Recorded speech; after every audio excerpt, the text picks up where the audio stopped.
The millionaire's mother survives her daughter-in-law's silence and shadowy presence. When her son travels, his wife's mask slips, revealing a cruel and boundless woman. The elderly woman is burned with a hot iron and bruised by her cruel daughter-in-law. But the truth comes to light, and what her son discovers upon opening that door changes everything forever. If this story has moved you, don't forget to subscribe to our channel and tell us which city you're watching from. Let's continue. The mansion stood imposingly in the affluent neighborhood of Kensington in London, a monument to the success Michael Thompson had achieved. Over 2 decades of tireless work. The white walls reflected the afternoon sun, and the meticulously manicured gardens gave the place an air of perfection that many admired from afar. But perfection, as Michael would later learn, can be merely an illusion, carefully constructed, to hide what truly happens when no one is looking. Helen Thompson observed the household's movements from her wheelchair, strategically positioned by a second-floor window. At 72, her body bore the marks of a past that never completely left her. It had been nearly 10 years since that fateful day when everything changed, when a fall down the stairs of her old house left her with permanent injuries that stole her independence and turned her life into a succession of days where every movement was a challenge, every step a painful achievement. She didn't blame her son. She never had. Michael had been in an important meeting that day, closing the deal that would transform his small tech company into an empire.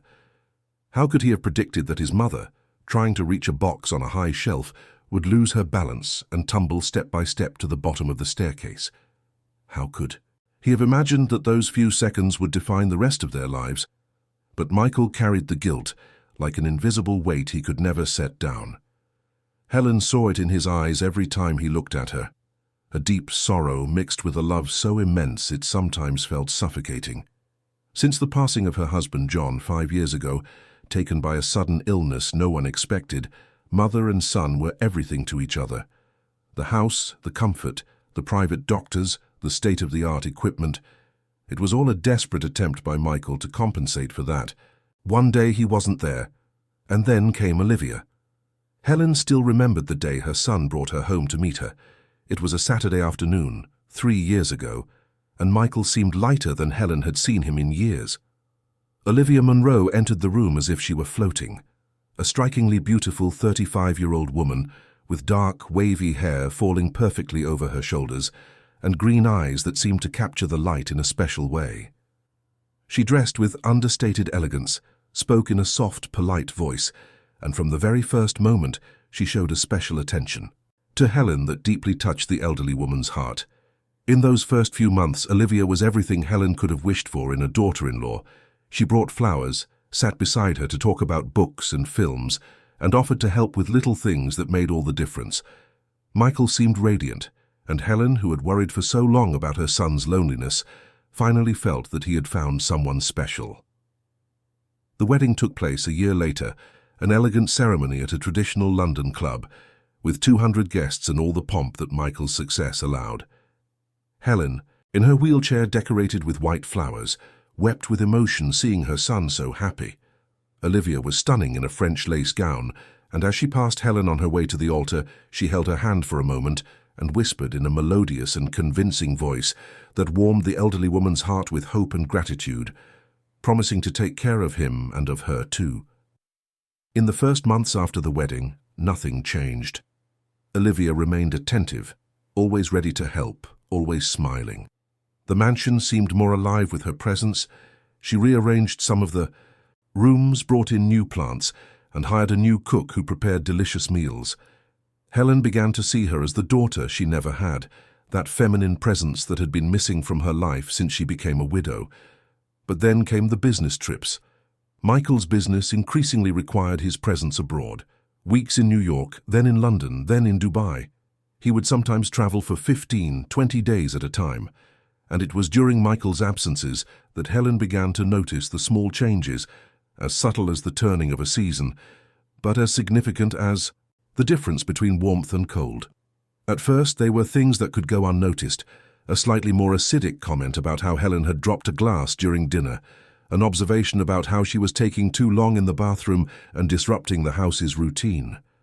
Nothing that could be called explicit cruelty, but there was a different tone in Olivia's voice when Michael wasn't present, a coldness that cut like a sharp blade where before there had only been gentleness. Then came the restrictions disguised as care and concern. "Helen, you know you can't have so much salt," the doctor said. "I'll ask the cook to prepare your meals separately, lighter and healthier," Olivia would say with a smile that didn't reach her eyes. And Helen's portions began to shrink, becoming increasingly bland and insufficient, leaving her hungry but without the courage to complain. "Helen, you've been very restless lately. I think it's best you rest more in your room, away from the hustle and bustle of the house. The noise isn't good for your blood pressure." And slowly Helen was gently pushed into spending more time in isolation, away from the common areas she once enjoyed, away from conversations, away from the life that still pulsed in that enormous house. "Helen, that old walking stick could make you trip. I'll put it away somewhere safe until we can get a better one." And suddenly the objects that gave Helen some independence began to disappear, always with a justification that sounded reasonable but in practice left her more dependent and vulnerable, more trapped in the chair that was becoming more of a cage than an aid. Rose, the carer who had looked after Helen for 6 years, noticed the changes before anyone else. She was a robust woman of 50 with a big heart, who had come from Yorkshire years ago in search of a better life for her 3 children. She had grown attached to Helen as if she were her own mother, and she felt a pang in her chest every time she saw her employer quieter, more withdrawn, more frightened, like a little bird sensing a storm. One day Rose gathered her courage and asked quietly, while helping Helen get changed, her voice filled with genuine concern and fear of what might be happening in that once peaceful house. "Mrs. Thompson, are you all right? You seem different. Lately. You look thinner too. Are you not eating properly?"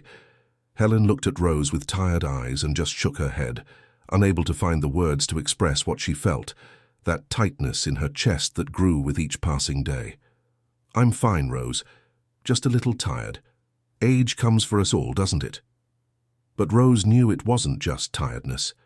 There was something more, something she couldn't name but could feel in the heavy air of that house whenever Mr. Michael travelled, an invisible tension that made the hairs on the back of her neck stand up. On a Thursday afternoon, while Michael was in Los Angeles for 2 weeks closing an important deal with American investors, Rose was summoned to Olivia's office. Helen's daughter-in-law was sitting behind the imported mahogany desk, typing something on her computer with a focused, cold expression. When Rose entered, Olivia looked up slowly, as if she were appraising every inch of the employee, weighing her value and utility. "Rose, we need to discuss a delicate matter," Olivia said with a smile that held no warmth, only calculation. "Please have a seat. This won't take long." Rose sat uncomfortably in the chair facing the desk, her hands clammy as she waited for what would come next. Olivia continued, her voice soft but laden with a veiled threat. "I have some concerns about your documents. I was reviewing the household's human resources files and noticed some significant inconsistencies. Your work visa, for example, seems to have some irregularities that could become a serious problem." Rose's blood ran cold. She knew there were some issues with her paperwork, things she had been trying to resolve for months, but due to a lack of money and proper guidance had not yet fully regularized. It had never been a problem before. Mr. Michael had never mentioned anything, but now the way Olivia spoke, it sounded like a sword hanging over her head by a thin thread that could snap at any moment. "I wouldn't want this to become a bigger issue," Olivia continued, leaning forward with her fingers interlaced on the desk, her green eyes fixed on Rose like a predator watching its prey. "It would be very unpleasant if the relevant authorities had to get involved. You have family here, don't you? 3 children in school, if I'm not mistaken. It would be terrible to have to go back to Yorkshire empty-handed, without references, perhaps even with restrictions on working elsewhere. And your children, what would become of them?" Rose swallowed hard, feeling her throat tighten and her eyes burn with tears she fought to hold back. "What do you mean by that?" she managed to ask, her voice trembling. "I mean that we need to have a clear understanding between us," Olivia replied, with calculated calm, each word carefully chosen for maximum impact. "The house is undergoing some necessary changes. Helen is getting older, more confused, you must have noticed.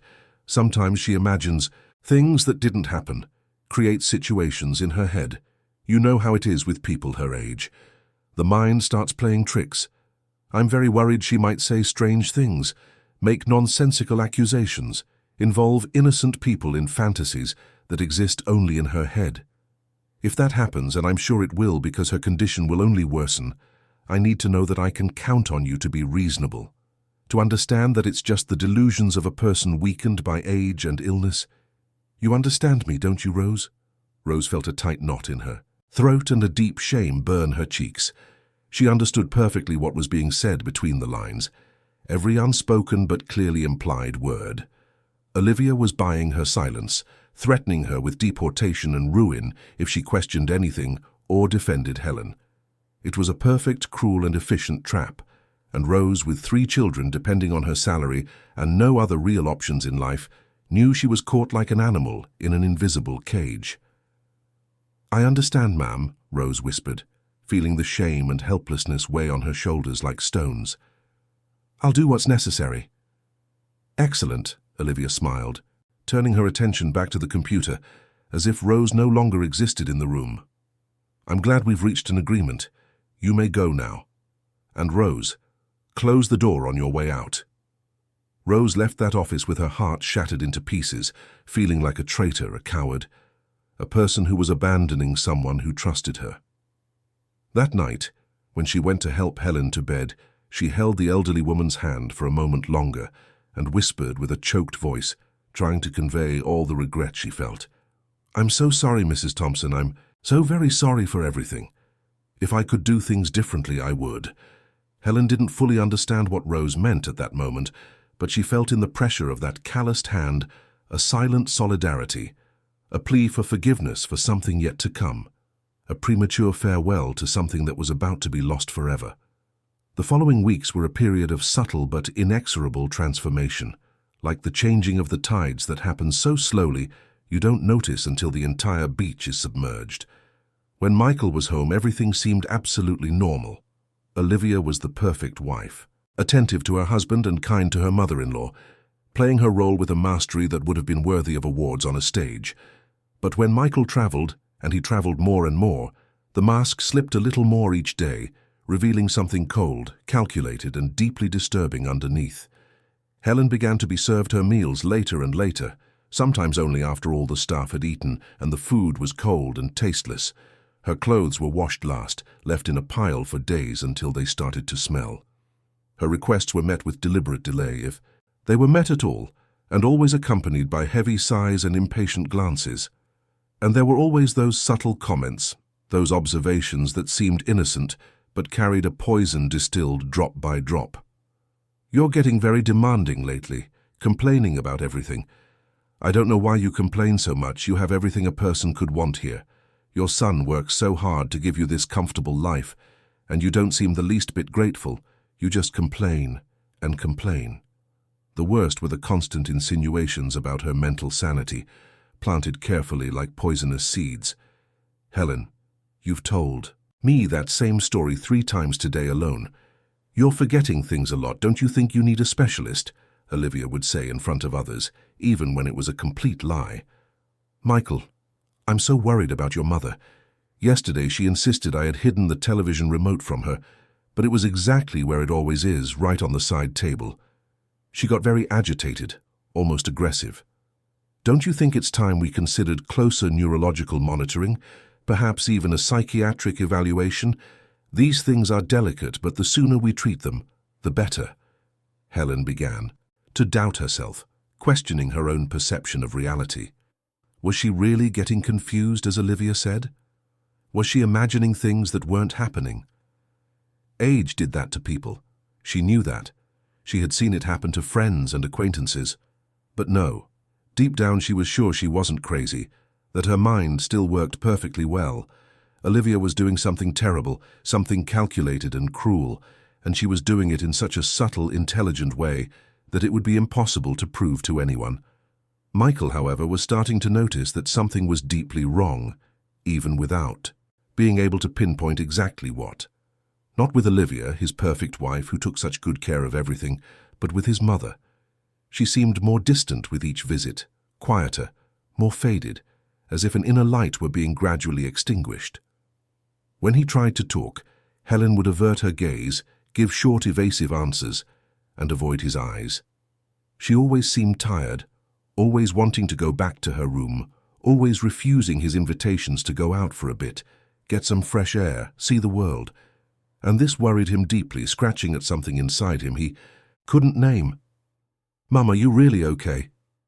You seem so different lately, so distant from me," he asked one Sunday afternoon, sitting beside Helen's wheelchair in the fragrant garden, trying to penetrate the silence that had settled between them like an invisible wall.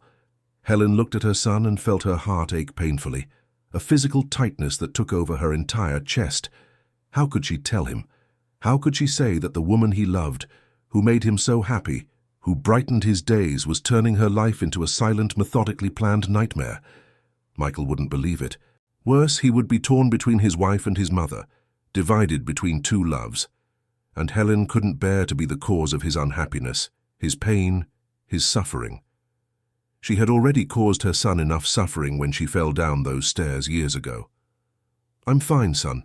Just a bit tired, really," she lied with a weak smile that convinced no one. "Age comes for us all. It's natural to become quieter, more reflective. Don't worry about me. You have more important things to think about, your business, your life." Michael wasn't convinced, his gut screaming that something was wrong, but he respected his mother's silence because he didn't know how to break through it. Maybe it really was just age, he thought, even as something deep inside him whispered insistently that there was much more behind that tired, frightened gaze. That night Michael had trouble sleeping, tossing and turning in bed.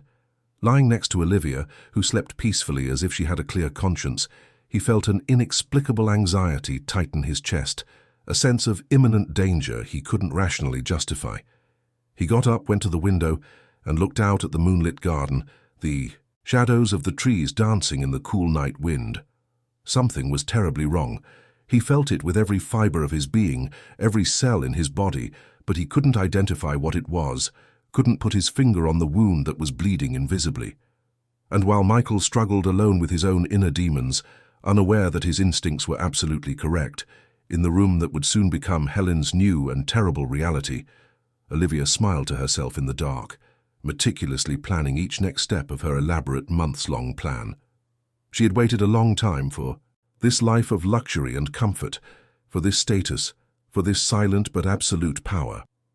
She came from a dark past of want and humiliation that no one knew about, and she wouldn't let a frail, sentimental old woman ruin everything she had achieved with so much patience and effort. The storm was just beginning to form on the horizon, and no one yet imagined to what depths of darkness that perfect house would be dragged in the terrible months to come. Helen, in her lonely room, prayed quietly before trying to sleep, asking God for strength to face what was coming, sensing that the worst was yet to happen. And Rose, in her small, humble house on the outskirts of the city, cried silently into her pillow, torn between the paralyzing fear of losing everything and the corrosive guilt of having abandoned someone who needed her, promising herself between sobs that she would find a way to help, even if it cost her everything she had, even if it meant the end of her own stability. The Kensington mansion, so perfect and admired from the outside, with its impeccable gardens and gleaming white walls, now harbored dark secrets within its elegant walls. And the silence, which had once been merely the natural quiet of a large, peaceful house, was now becoming the forced complicity in a cruelty that grew like a weed, slow but relentless, poisoning everything it touched. The change happened on a Tuesday morning, exactly 3 months after the conversation between Olivia and Rose. Michael had left the previous night for Tokyo, where he would spend 3 weeks finalizing a complex partnership with Japanese investors. It was the longest trip he would take to date, and before leaving he hugged his mother with unusual force, as if sensing something his rational mind couldn't yet process. "Take care of yourself, Mum. Anything at all, call me, no matter the time. Promise?" he said, holding Helen's face between his hands and looking deep into her tired eyes. Helen nodded, forcing a smile that didn't even convince herself. "Go on, son, don't worry. Everything will go well with your business. I'm fine here." But as soon as Michael's car disappeared through the electronic gate, Helen felt the atmosphere in the mansion change completely, as if a heavy shadow had descended upon every room. It was a physical, palpable sensation, and she knew with absolute certainty that the coming days would be unlike anything she had faced before. It didn't take long for Olivia to show her true intentions, with no more disguises or subtleties. The next morning, Helen was startled by Olivia entering her room without knocking, accompanied by two staff members she had never seen before. They were young, strong men with neutral, professional expressions. Olivia wore an elegant black trouser suit, her hair in a flawless bun, and in her green eyes was a coldness that made Helen's blood run cold. "Helen, it's time we made some necessary changes in the house," Olivia announced in a voice that brooked no argument. "This room needs an urgent renovation. We've identified some structural issues that could compromise your safety. We're going to move you temporarily to a more suitable space until the work is completed." Helen's heart began to race. What renovation? There was nothing wrong with her room, she knew that. But before she could protest, the two men were already starting to gather her things, packing her clothes into cardboard boxes with mechanical efficiency. "Wait, I don't understand. Michael didn't say anything to me about a renovation." Helen tried to say, her voice trembling with fear and confusion. "Your son left everything in my hands," Olivia replied with a cold smile. "He trusts me to make the necessary decisions while he's away, and this is a necessary decision, Helen, for your own good." And just like that, without ceremony and without the right to object, Helen was moved to a small, makeshift room in the mansion's basement. It wasn't really a room, more of a storage space that had been minimally adapted, with a thin mattress on the cold concrete floor, a plastic side table and a single dim bulb hanging from the ceiling. The walls were damp with mold stains in the corners, and it smelled of a place that had been closed up for a long time, mixed with something chemical that stung the eyes. "But it's temporary, isn't it?" Helen asked, as they pushed her into the claustrophobic space, feeling tears burn her eyes. "It's just until the renovation is finished?" Olivia didn't answer. She just gave a smile that didn't reach her eyes and closed the door, leaving Helen alone in that damp, suffocating darkness. That first night in the basement, Helen cried until she had no tears left. Lying on the thin, musty-smelling mattress, wrapped in a threadbare blanket that wasn't enough to ward off the cold seeping up from the floor, she wondered how her life had come to this. How could that woman her son loved, who had been so kind at first, be doing this? And more importantly, how would she survive? The days that followed were a progressive descent into hell. Olivia established a meticulously cruel routine. Helen received food only twice a day, always small cold portions, leftovers from what was served in the house. Water came in, an old plastic bottle, often lukewarm and with a strange taste. The bathroom was a constant problem. Helen had to bang on the door and beg for someone to take her to the nearest toilet, and she was often ignored for hours, forced to hold on to the brink of what was bearable. Rose tried to help whenever she could, but Olivia watched her like a hawk. When Rose managed to slip down to the basement with some extra food or a warmer blanket, she did so trembling with fear, knowing that if she were caught she would lose everything. And Helen saw the fear in the eyes of the woman who had once been her confidant and friend, saw the shame and helplessness, and she didn't blame her. How could she blame someone who was also a victim of this system of terror? "No, Rose, don't risk it anymore. Your children need you," Helen whispered one day when Rose brought a still warm container of food. "I'll be all right. Somehow, I will be." But they both knew it was a lie. The weeks passed, and Helen felt her body and mind slowly deteriorate. The pain in her back and legs intensified from spending so much time on the thin mattress on the hard floor. Her muscles atrophied from the lack of proper movement. The dampness of the basement attacked her lungs, making her cough constantly. And the loneliness, the near-constant darkness, began to play tricks on her mind in frightening ways. There were days when Helen lost all track of time. Was it day or night? How long had it been since Michael left? A week? 2? 3? She tried to mark the days by scratching lines on the damp wall with her fingernails, but sometimes she forgot or lost count, and then everything blurred into a confusing mass of endless hours. Olivia, when she did appear in the basement, always did so with that cold, calculated smile, like a cat toying with a wounded mouse before the final blow. "How are you feeling today, Helen? I hope you're comfortable. You know, your son called me yesterday, asked about you, of course. I told him you were doing wonderfully, enjoying your rest. He was so happy to hear you're well. It would be a shame to spoil his happiness with unnecessary complaints, don't you think?"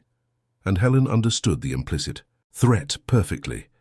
If she tried to say anything to Michael, Olivia would deny everything, paint Helen as a confused and delusional old woman, and things could get even worse. So Helen kept silent, swallowed the words that burned in her throat, and continued to survive one day at a time. But the situation worsened drastically on a Thursday afternoon. Helen was trying to get up from the mattress to do some basic exercises the physiotherapists had taught her years ago, simple movements to maintain some circulation in her legs, but her body was weak, malnourished, and she tripped on a fold in the blanket, losing her balance. The fall was hard. Helen slammed her knee against the concrete floor with a force that tore a scream of pain from her lips. For a few minutes she lay there, trying to catch her breath, feeling a sharp pain pulse through her leg.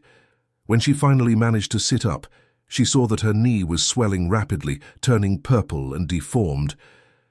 "Please," she cried, banging on the door with trembling hands. "Please, someone help me. I've fallen. I'm hurt. Please." No one came for hours. When the door finally opened, it was Olivia, and she looked at Helen's injured knee with an expression of utter indifference. "What a pity. You need to be more careful, Helen. At your age, a fall can be very dangerous. I'll send someone down with some ice," she said, but the ice never came. Helen spent the entire night awake, the pain in her knee throbbing like an insistent drum. There was no medicine, no comfort, only the constant pain and the growing certainty that no one was coming to save her. And that night, for the first time since it all began, Helen wondered if she would survive until Michael's return. Meanwhile, on the other side of the world in Tokyo, Michael couldn't sleep. He was in a 5-star hotel room with a view of the illuminated city, but he felt an unease he couldn't explain. He had tried calling his mother 3 times that week, but Olivia always answered, saying Helen was resting, that she didn't want to be disturbed, that everything was fine. Something inside him screamed that it wasn't fine. But what? Olivia was perfect. She took care of everything. She loved his mother as much as he did. Or did she? Michael got out of bed and went to the window, looking at the blinking lights of Tokyo. He had started having strange nightmares lately. He dreamed of his mother trapped in dark places, calling for him. But when he tried to reach her, his legs wouldn't move, his voice wouldn't come out. He would wake up in a cold sweat, his heart racing, with a sense of urgency that made no rational sense. He decided that as soon as the next day's meeting was over, he would call his mother directly, insist on speaking with her. He needed to hear her voice to be sure she was really okay, because this feeling, this terrible premonition, was becoming impossible to ignore. Back at the Kensington mansion, Helen was writing a letter. On one of her rare trips to the bathroom, she had managed to grab a piece of paper and a pen she found left on the counter. With trembling hands and a shaky script born of pain and fear, she wrote to her son, telling him everything that was happening, every humiliation, every deprivation, every moment of terror. She wrote because she needed to believe that somehow those words would reach Michael, that he would know the truth, that he would come to save her. "My dearest son," the letter began as tears fell onto the paper, smudging the ink. "If you are reading this, then there is still hope. I need you to know that I love you more than anything, and that none of what is happening is your fault, but I need your help. I am in danger here, in this house that should be my home. The woman you love is not who you think she is." Helen folded the letter carefully and hid it inside the mattress, in a small tear in the side. She would wait for the right opportunity to give it to Rose, or find some way to get it into Michael's hands. It was her only hope, her only chance.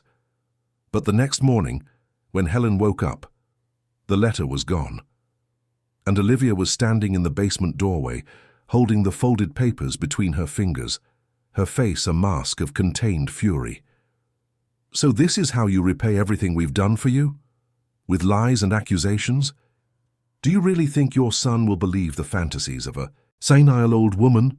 Olivia spat, tearing the letter into tiny pieces that she let fall over Helen like cruel confetti. "I think it's time you learned that actions have consequences, Helen, and your consequences are just beginning." It was that night that the incident occurred that would change everything forever. Helen, desperate and in pain from her unmending knee, tried to drag herself to the basement door. She thought that maybe, if she screamed loud enough, someone outside might hear, a neighbor, a passerby. It was a foolish hope. The basement was too isolated, but it was all she had left. But her weak body betrayed her. Midway there, her legs gave out completely, and she fell face first onto the cold floor, hitting her forehead hard. The pain was explosive, blinding. She felt something warm run down her face and realized she was bleeding. She tried to get up, but the world was spinning, her hands slipping in her own blood. And then everything went dark. When Helen awoke, she had no idea how much time had passed. Hours, days. She was lying on the mattress, her head wrapped in cloths that stung against the wound. The pain was unbearable. She tried to cry for help, but her voice came out as only a hoarse whisper. It was then that the door opened and Olivia entered, carrying a tray of food.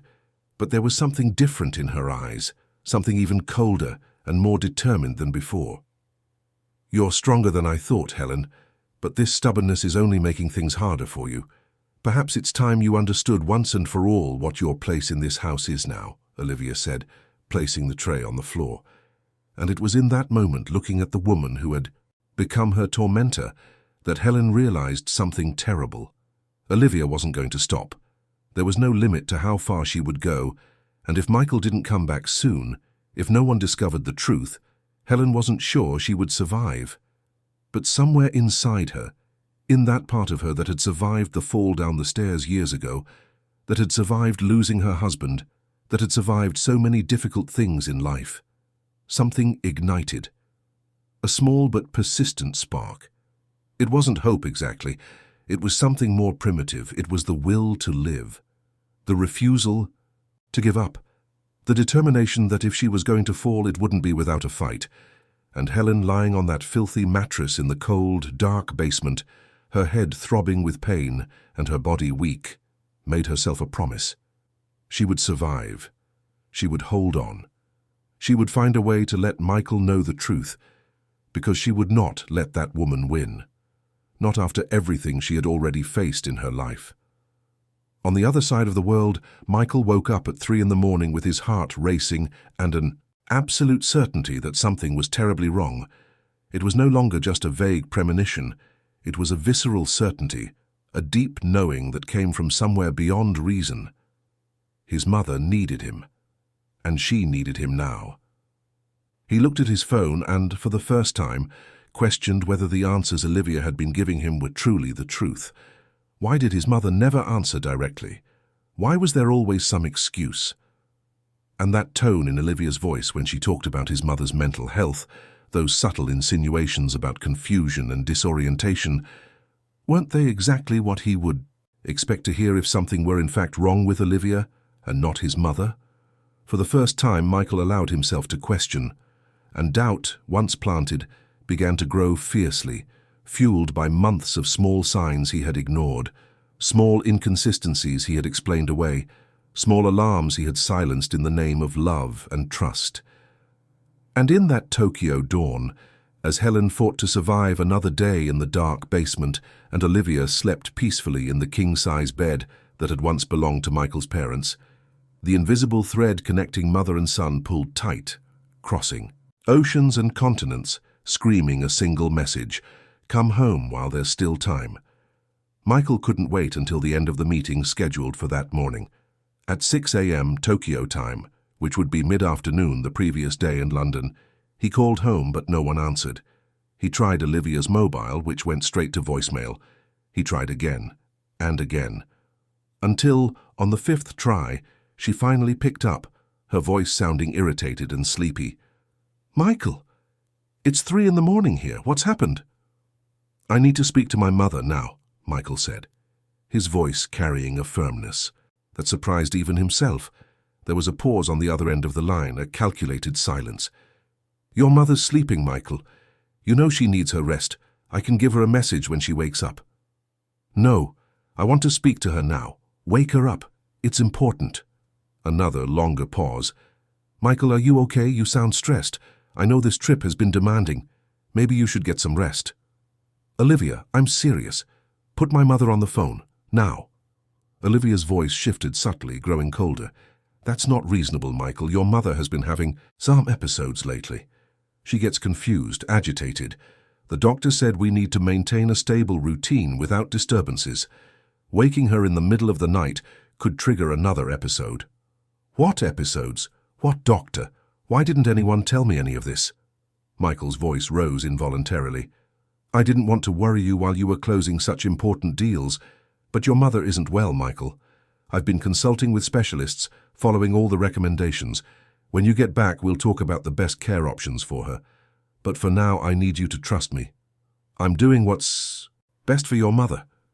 But something in the way Olivia spoke, that tone that was both soft and controlling, made something click in Michael's mind.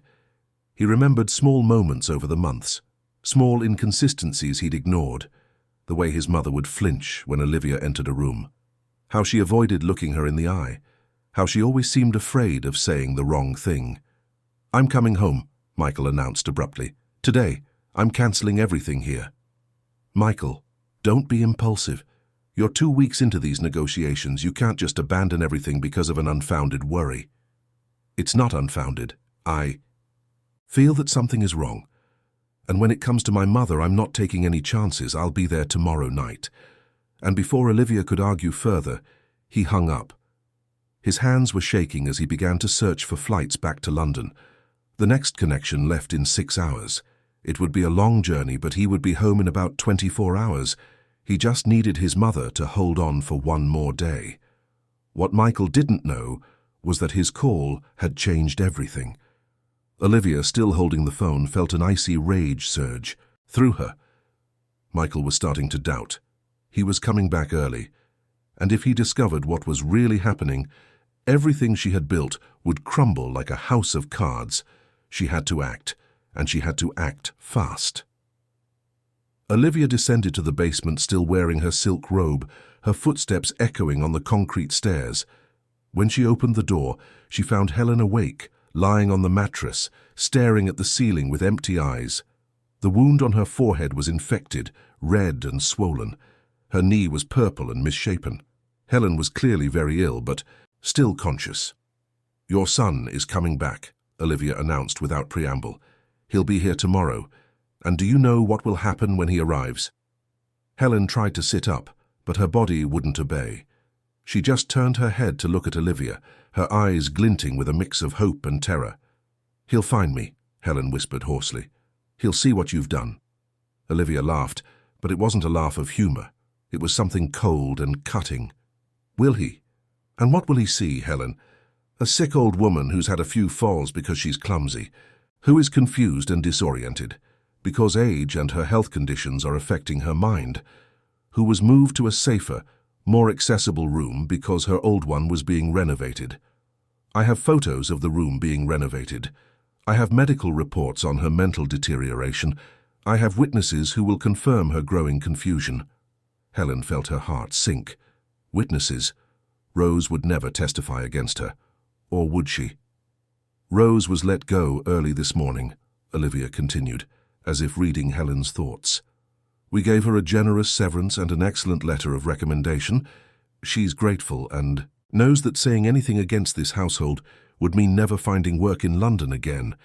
I've already hired a new carer, one who understands how things really work here." "You won't get away with it," Helen said, but her voice came out weak and unconvincing. "Michael knows me. He'll know I'm telling the truth." "Will he? After months of hearing about your mental confusion? After I, in tears, tell him how difficult it's been to care for you, how you have hallucinations, how you accuse me of terrible things that never happened? Will he choose to believe you or me, the wife he loves, who has never given him a reason to doubt?" And Helen realized with growing horror that Olivia was right. She had played her game so well, so meticulously, that she had created a perfectly convincing alternate reality. Even if Michael wanted to believe his mother, the evidence Olivia had carefully planted over the months would create enough doubt. And doubt would be enough to destroy any chance Helen had of salvation. "But I'll give you a chance," Olivia said, crouching beside the mattress to be at Helen's eye level. "When your son arrives, you will smile. You will say you are fine, that you are being very well cared for, that I am wonderful, and you will beg him not to cancel his business trips because of you. If you do that properly, perhaps I'll consider improving your conditions here a little. But if you try to expose me, if you try to tell him your fantasies, I swear I will make the rest of your life even more unbearable than it already is. And I can do it, Helen. I can, and I will." Helen closed her eyes, feeling hot tears stream down her temples. She was trapped. No matter what she did, Olivia held all the cards. She had power, control, credibility. And Helen had only the truth, which no one would believe. As Olivia left the basement, Helen lay there, feeling more desperate than ever. Her son was coming back, but even that wouldn't be enough to save her. Olivia had built her prison so cleverly that the bars were invisible, yet absolutely real. But there was someone Olivia had underestimated. Rose, though dismissed and afraid, couldn't live with the guilt of what she was allowing to happen. In recent weeks, she had seen Helen deteriorate, had seen the marks, the bruises, the fear in the eyes of the woman she had cared for years. And when she was let go that morning, with a thick envelope of cash and a letter of recommendation, she felt it was her last chance to do the right thing. Rose had saved Michael's mobile number, which he had given her years ago for emergencies. She had never used it, but she always knew that one day she might need to. And if there was ever a day she needed it, it was today. She waited, until late afternoon, when she knew Michael would be on a plane but might still have access to messages. With trembling hands, she typed a short but powerful message. "Mr. Thompson, it's Rose. Forgive me for only speaking up now, but Mrs. Thompson is in danger. Mrs. Monroe is not who you think she is.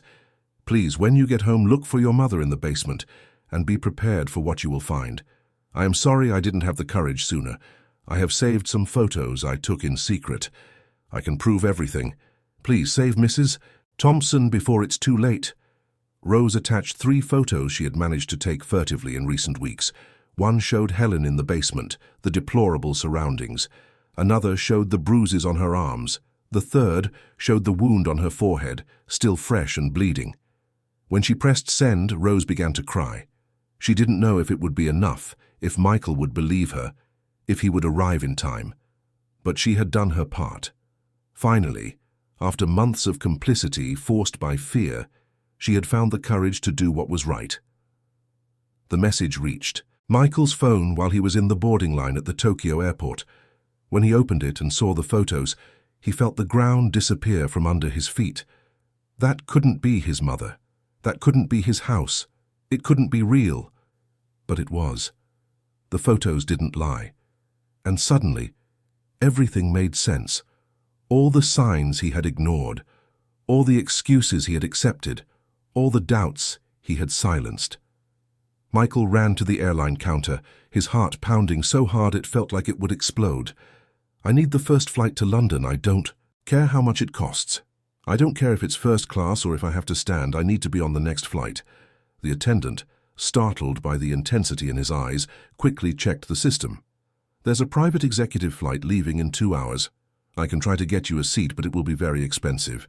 "I don't care. Book it. Do whatever it takes." While waiting to board, Michael called a lawyer friend in London. "I need you to go to my house now. Go in with the police if you have to. My mother is in danger. I'm emailing you the proof now." Then he called another friend, a doctor. "I need an ambulance at my house, and I need a forensic expert who can document everything. My mother has been the victim of abuse, and I need medical evidence." Each call, each arrangement, was like a punch he was delivering to himself. How had he been so blind? How had he let this happen?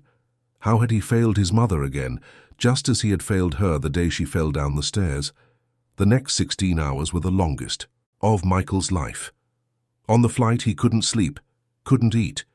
He just sat there staring at the photos Rose had sent, every detail searing itself into his mind like a branding iron.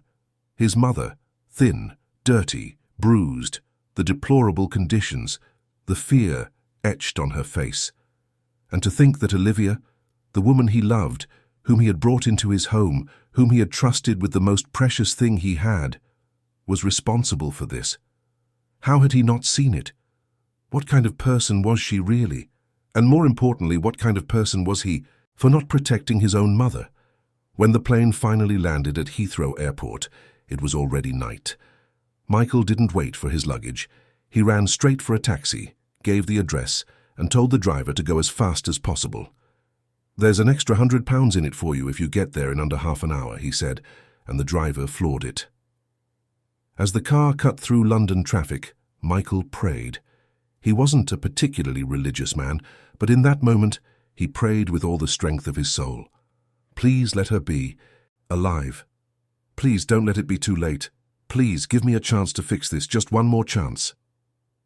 The mansion appeared, illuminated as always, perfect as always, hiding its dark secrets behind white walls and immaculate gardens. Michael got out of the car before it had even fully stopped, running towards the gate. His hands were shaking so much he could barely type in the access code. When the front door opened, Olivia was there, dressed elegantly as always, a surprised smile on her face. "Michael, you're back earlier than expected. How wonderful," she began, but he pushed past her without a word, running towards the stairs that led to the basement. "Michael, what are you doing?" Olivia called after him, her voice rising an octave, panic beginning to spill from her mask of perfection. But Michael didn't stop. He took the stairs 2 at a time, his heart in his throat, until he reached the basement door. It was locked. "Where's the key?" he yelled, turning to Olivia, who had followed him down. "Michael, you're being irrational. We need to talk calmly. Your mother is fine. She's just resting in a more suitable environment while her room is being renovated." "Open this door now," Michael said in a voice so low and dangerous that it made even Olivia take a step back. When she didn't move, Michael simply threw his body against the door. Once, twice, and on the third try, the lock gave way, and the door burst open. The smell that came out of that room was indescribable. Mold, dampness, sickness, despair. And there, on a thin, filthy mattress on the cold concrete floor, was his mother. So small, so frail, so different from the strong woman he knew.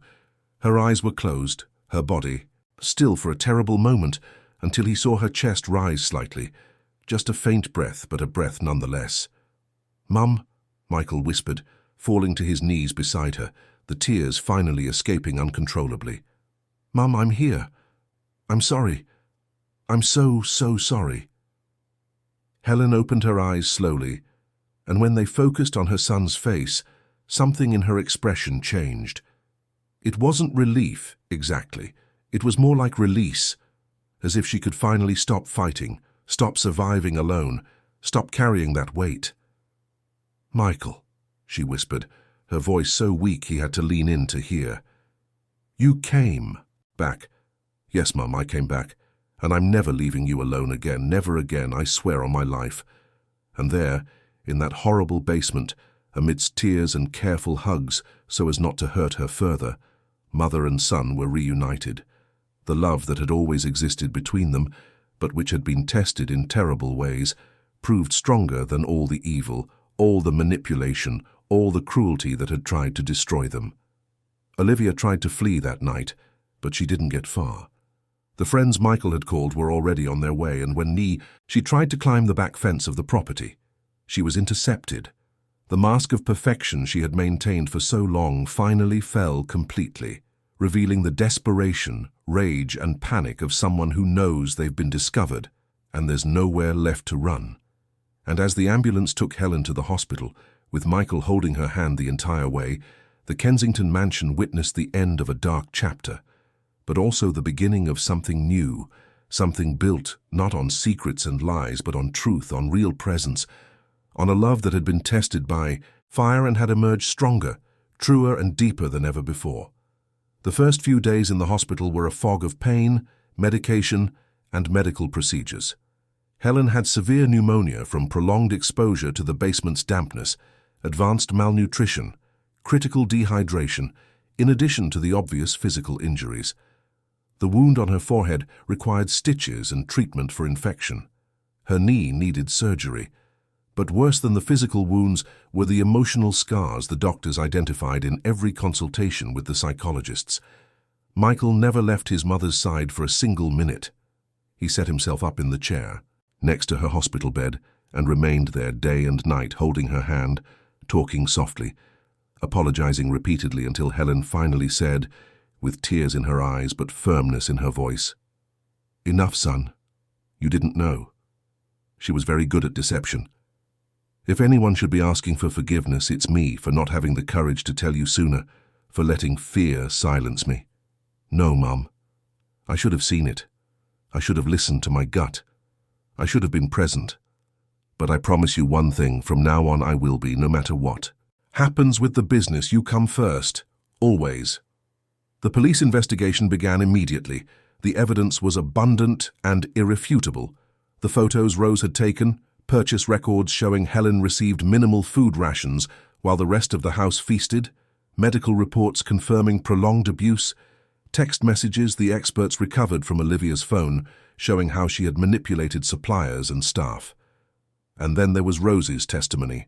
Finally free from fear, she told everything in painful detail. Olivia's defense lawyer tried to build a victim narrative. He brought up her past, a childhood marked by abandonment, an adolescence in foster care, a history of difficult situations no one knew about. He argued that Olivia suffered from disorders that prevented her from fully controlling her actions, that she herself was a victim of unresolved trauma. And it was true that Olivia had suffered. Records showed years of hardship, rejection, and profound emotional neglect, but the prosecutor counter-argued forcefully. Suffering does not justify inflicting suffering. Trauma is not a license to traumatize. Millions of people survive difficult childhoods without becoming torturers. Olivia made conscious, meticulous, calculated choices. She planned every step, manipulated every person, built an elaborate web of lies. That isn't illness. That is conscious evil. The trial lasted for weeks and attracted media attention. The story of the successful socialite who abused her vulnerable elderly mother-in-law shocked London and the country. Reporters camped outside the hospital where Helen was still recovering. Michael had to hire extra security to protect his mother's privacy. Helen, when asked by the lawyers if she wanted to participate in the trial, hesitated. Part of her wanted justice, wanted Olivia to pay for what she had done. But another part, the tired and broken part, just wanted peace, just wanted to forget, just wanted to rebuild her. Life without having to constantly relive the trauma. Michael sat beside her and said, "Mum, whatever you decide, I'll support you. If you want to testify, I'll be right there with you. If you want to keep your distance, I'll respect that too. There's no wrong choice here." Helen thought for days before deciding, "I'll testify. Not for revenge, but because maybe my story will stop this from happening to someone else. Maybe it will make someone pay closer attention to the signs. Maybe it will save another life." The day Helen entered the courtroom was one of the hardest of her life. Even months after the rescue, she was still in a wheelchair, still bore visible marks. When she began to tell her story, her voice trembled but did not break. She described the months of progressive isolation, the psychological manipulation, the deprivation, the constant fear, the feeling of being trapped in a nightmare from which she couldn't wake.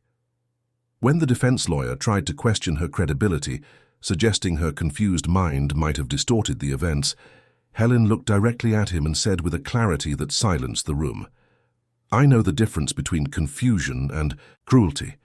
I know the difference between forgetting where I put my glasses and being locked in a damp basement with insufficient food. My mind may not be perfect at 72, but my body tells a story that no amount of mental confusion could invent." The entire courtroom fell silent. Even the defense lawyer seemed speechless. And when Helen finished her testimony, there were tears in the eyes of many present, including some of the jurors. Olivia was convicted. The sentence was long, reflecting the gravity and premeditation of her acts. When the sentence was read, Olivia showed no emotion, just an empty stare, as if the mask had finally fallen permanently and there was nothing real underneath. Michael, sitting beside his mother, squeezed her hand and whispered, "It's over, Mum. It's finally over." But in many ways, it was just beginning. Helen's physical recovery took months. The knee surgery was complex, followed by intense physiotherapy. Her mobility gradually improved, but it would never fully return to what it was before. The scar on her forehead, where she had hit it when she fell, would remain forever, a physical reminder of that dark period. But Helen learned not to hide it. It became part of her story, part of who she was now. The emotional recovery was even more challenging. Helen suffered from frequent nightmares, waking up screaming, imagining herself back in the basement. She had panic attacks when she heard footsteps on the stairs, or when she was left alone in a dark room. Therapy became part of her routine, weekly sessions where she slowly began to process the trauma, to find words for what she had lived through, to rebuild her trust in the world. Michael also went to therapy. He carried a deep guilt for what he had allowed to happen, for having been so completely deceived, for not protecting his mother when she needed him most. His therapist worked with him on the concept that abusers are experts in manipulation, that it wasn't a weakness or a failing to have been fooled by someone who had dedicated so much effort to building a perfect facade. And slowly, session by session, Michael began to forgive himself. One of the first changes Michael made was related to his work.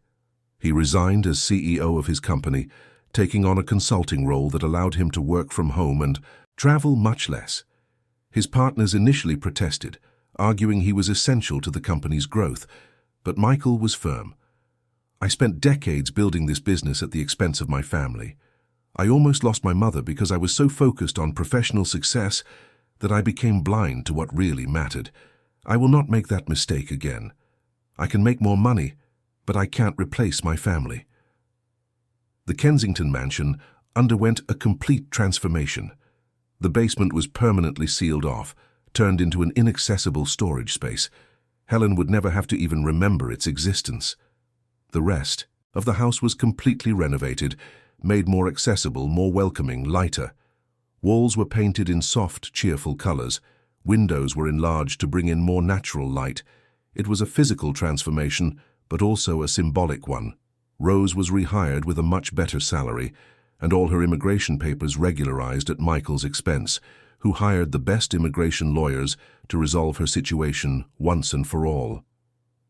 When Rose returned to the house, Helen hugged her for long minutes, both of them crying, both asking each other for forgiveness for things that were not really their faults. "You saved my life, Rose. You found courage when I had none left," Helen said. "And you taught me what it means to be strong, even when all seems lost," Rose replied. The two women, united by a shared trauma, became more than employer and employee. They became true friends, confidants, mutual supports in the healing process. But perhaps the most profound transformation was in the relationship between mother and son. Michael, who had once compensated with material things for his lack of real presence, learned the value of simply being there. He would wake up early to have breakfast with his mother. He spent his afternoons working from home so he could take breaks and chat with her. In the evenings they had dinner together, sharing stories of their day, talking about everything and nothing. And Helen, who had once silenced her feelings for fear of being a burden, learned to express herself. When something bothered her, she said so. When she needed help, she asked for it.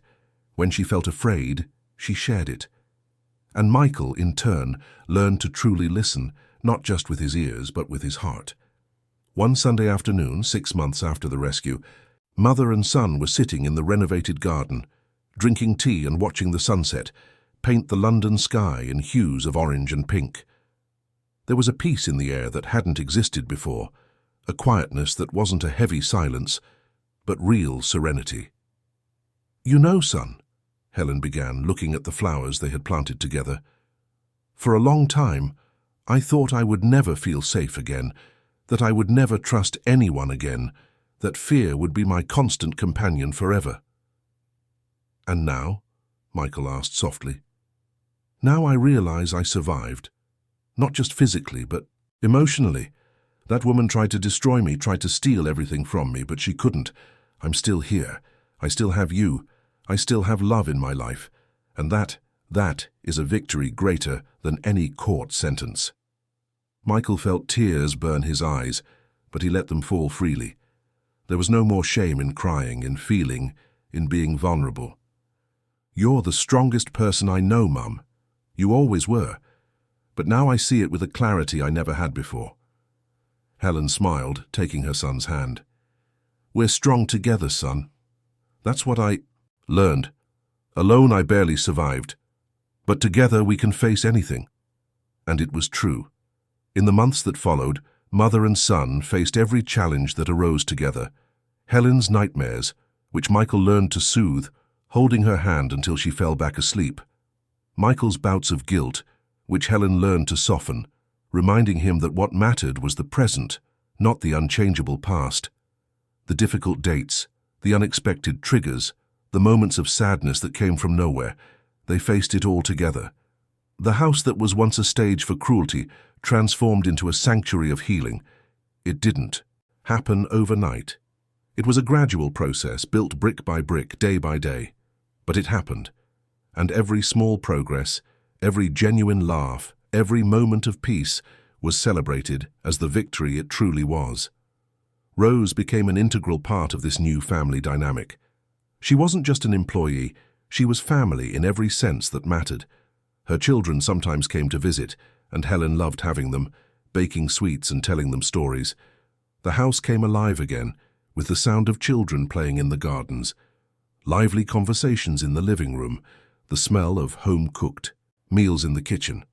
One day, almost a year after the rescue, a letter arrived from the prison where Olivia was serving her sentence. Michael received it first and was unsure whether he should show it to his mother, but remembering his commitment to honesty and communication, he took it to Helen. A letter came from Olivia. Do you want to read it? Or would you rather I throw it away? Helen looked at the envelope for a long moment. What does she say? I haven't opened it. I thought you should be the one to decide if you want to know. Helen took a deep breath, took the envelope and opened it with hands that trembled only slightly. She read it in silence, her expression remaining neutral. When she finished, she folded the letter carefully and put it back in the envelope. She apologizes, says she's in therapy, working on her issues, trying to understand why she did what she did. She says she doesn't expect forgiveness, but she wanted me to know she's sorry.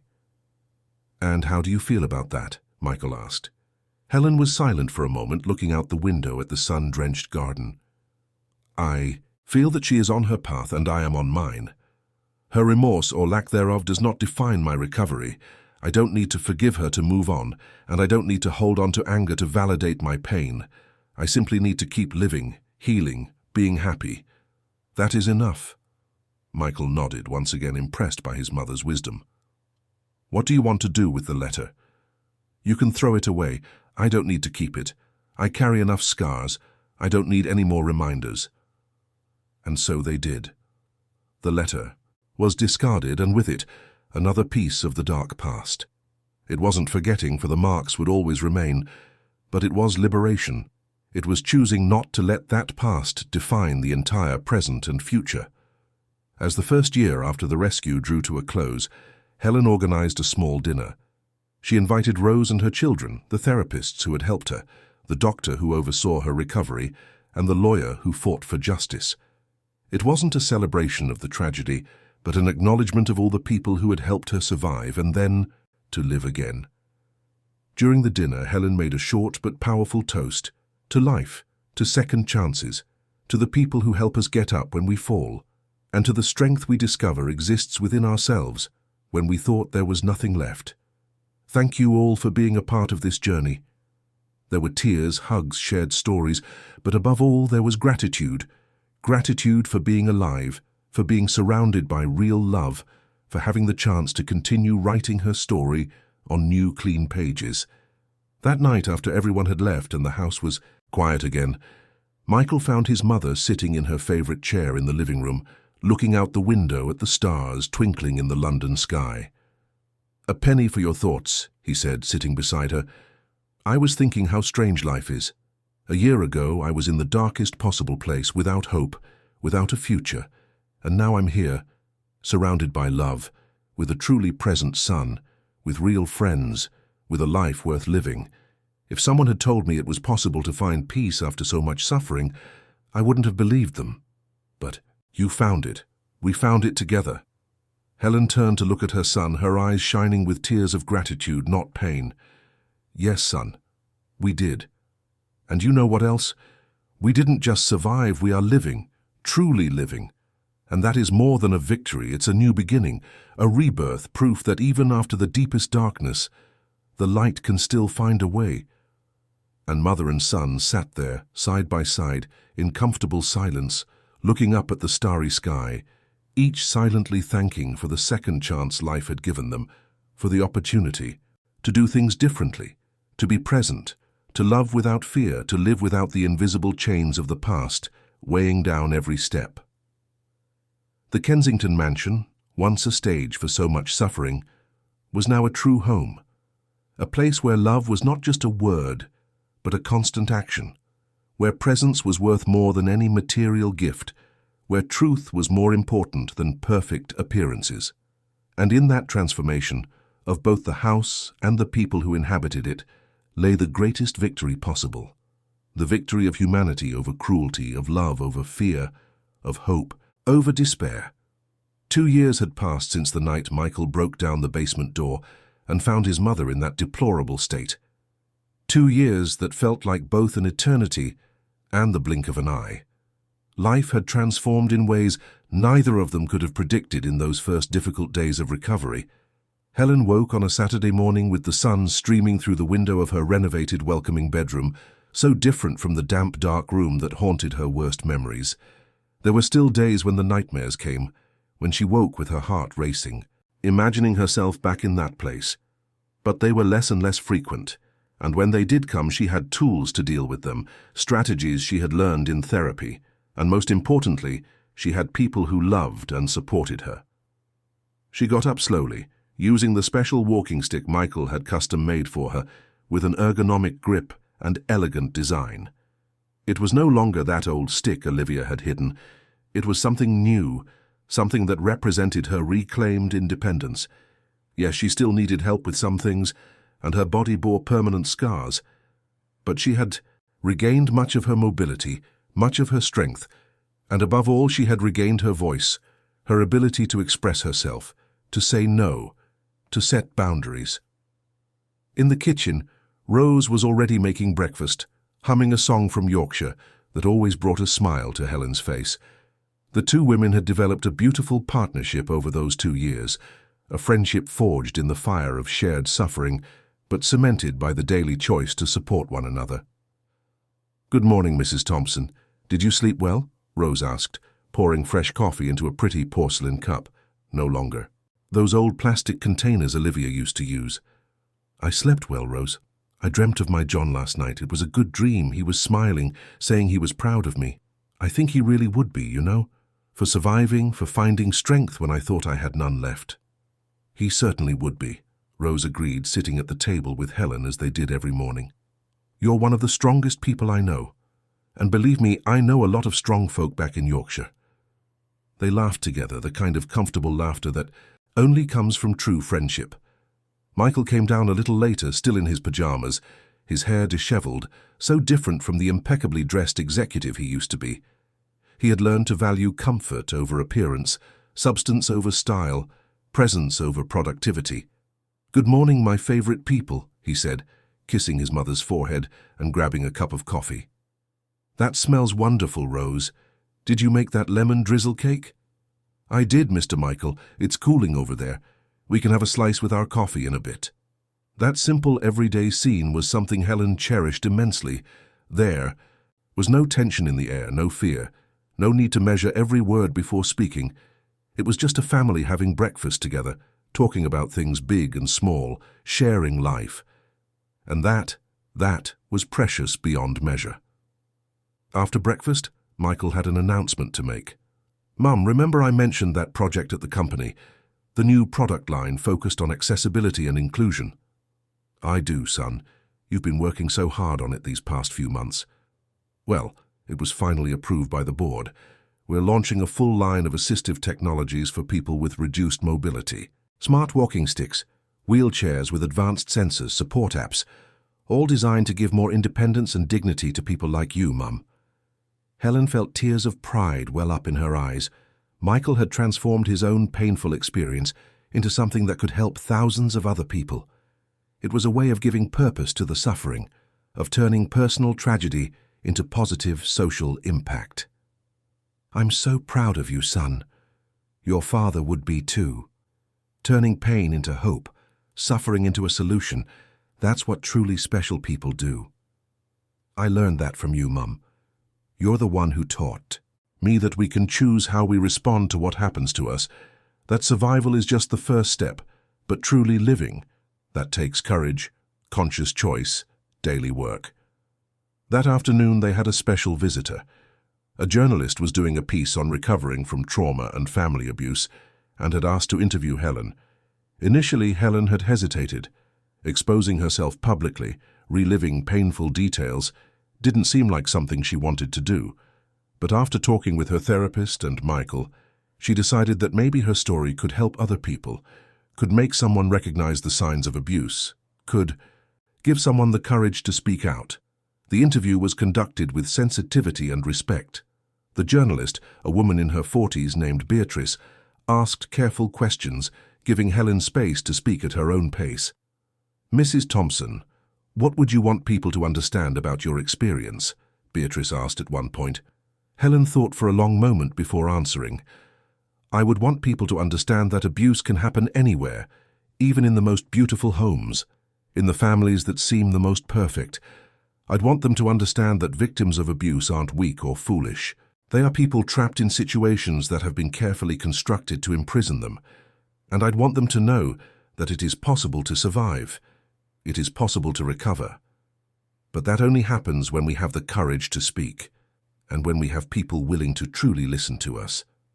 And for someone who might be going through something similar right now, what message would you leave them?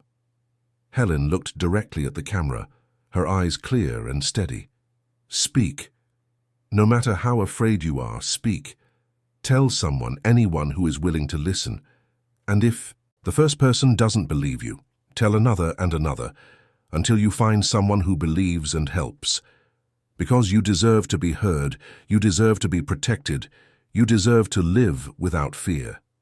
And there are people in the world who want to help, who will believe you, who will fight alongside you. You just have to find them. When the interview aired a few weeks later, the response was overwhelming. Helen received hundreds of letters and emails from people sharing their own stories, thanking her for her courage in speaking out, saying her story had given them the strength to take their own steps toward freedom and healing. It was overwhelming and empowering at the same time. One letter in particular deeply touched Helen's heart. It was from a 50-year-old woman named Marcia, who wrote that she was in a similar situation of abuse by a drug-addicted son, and that Helen's story had given her the courage to finally seek help. Because of your courage to speak, Marcia wrote, I found the courage to save my own life. You didn't just survive. You showed us that it's possible to live fully after trauma. Thank you for existing, for fighting, for speaking. Helen read that letter to Michael, both of them crying with emotion. You know, son, for a long time I wondered why all of that had happened. Why me? Why our family? But maybe it's not about why. Maybe it's about what we do with what happens to us. And if my pain can ease someone else's pain, if my story can save a life, then it wasn't in vain. Michael hugged his mother, feeling a profound gratitude for having her in his life, for her wisdom, her strength, her generous heart that even after so much pain, could still think of helping others. The following months brought more positive changes. Helen began volunteering at a shelter for vulnerable seniors, sharing her story, offering emotional support, helping with administrative tasks. She found purpose in it, a way to give back to the world, to transform her experience into concrete help for others.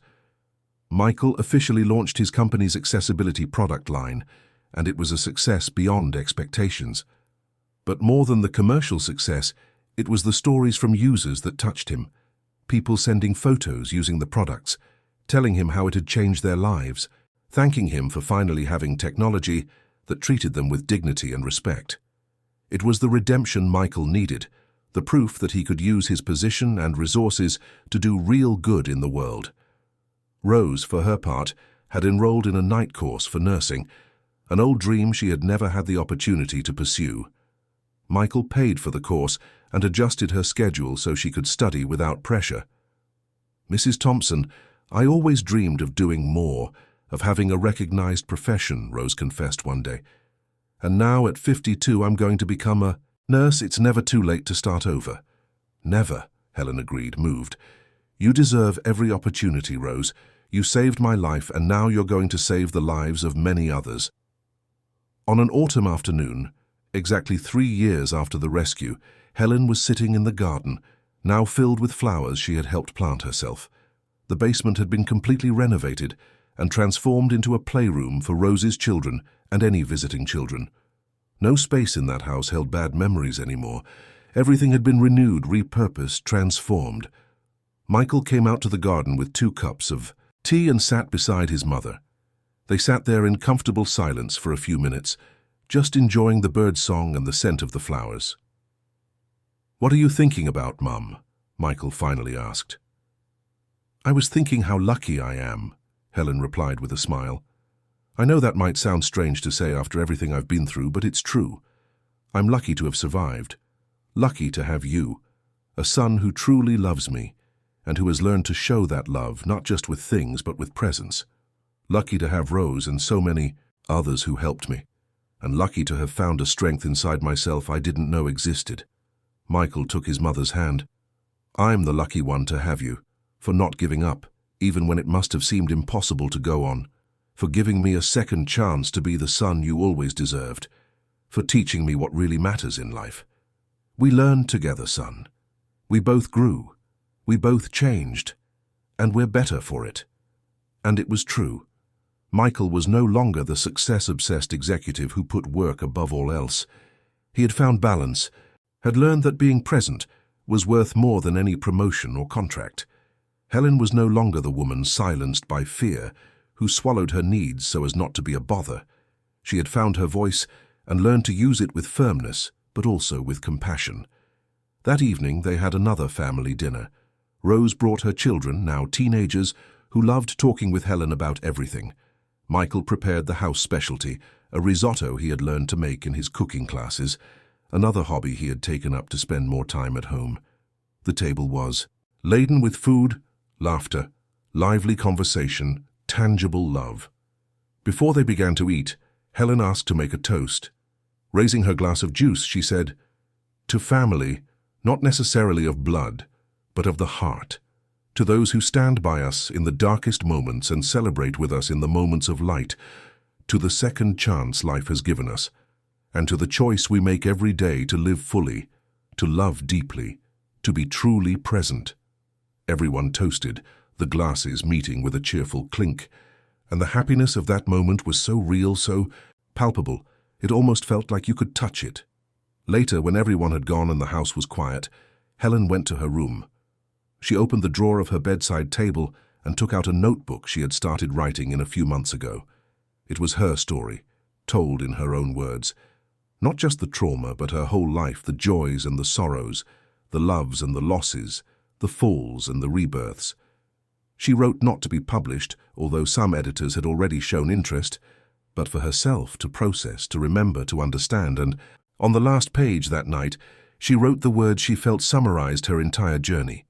"I have learned that to be human is to be vulnerable, and that vulnerability is not weakness. I have learned that asking for help is not failure, it is courage. I have learned that true love is shown not with grand gestures, but with constant presence in the small things. I have learned that we can survive things we thought were impossible to endure. And I have learned that after the darkest night, if we have the courage to keep breathing, to keep trying, to keep hoping, the dawn always comes. Always. And when it comes, the light is all the sweeter because we have known the depths of the darkness. I am grateful for every day.